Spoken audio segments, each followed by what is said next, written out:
заҳматҳои нахусткашофи Саразм Абдулло Исҳоқӣ нимаи дуюми солҳои 70 асри 20 натиҷа дод. Бо амри тасодуф як сокини маҳаллӣ бо насаби Ашурали Тайлонов табарзин меёбад ва пас аз 6 соли андеша оқибат онро ба Исҳоқӣ медиҳад ва сирри Саразм ошкор мешавад. тибқи ковишҳои бостоншиносӣ шаҳркадаи Саразм масоҳати умумии 100 гектарро дар бар мегирад. шаҳри Саразм дорои қаср ва маъбад, маҳаллаҳо ва кӯчаҳо буд.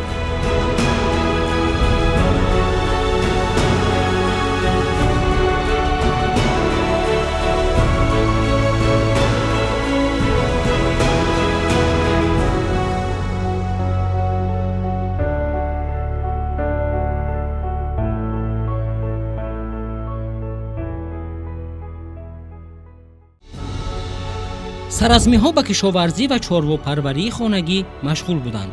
истеҳсол ва коркарди фулӯзот низ хеле инкишоф ёфта буд.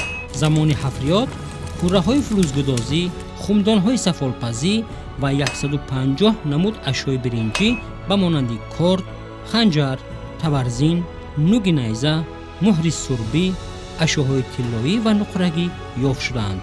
заргарӣ, чармгарӣ, ресандагию бофандагӣ ва соҳаҳои дигар низ тараққӣ карда буданд.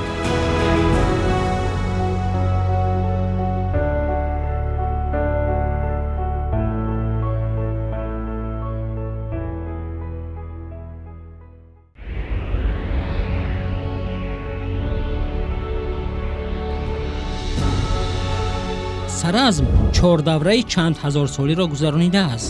аз рӯи деворҳои пайдошуда шаҳр аз 4 қабат иборат аст ки фосила байни ҳар девор беш аз 1000 солист ва тавре мушоҳида мешавад аз як давра ба давраи дигар иморатсозӣ рушд кардааст.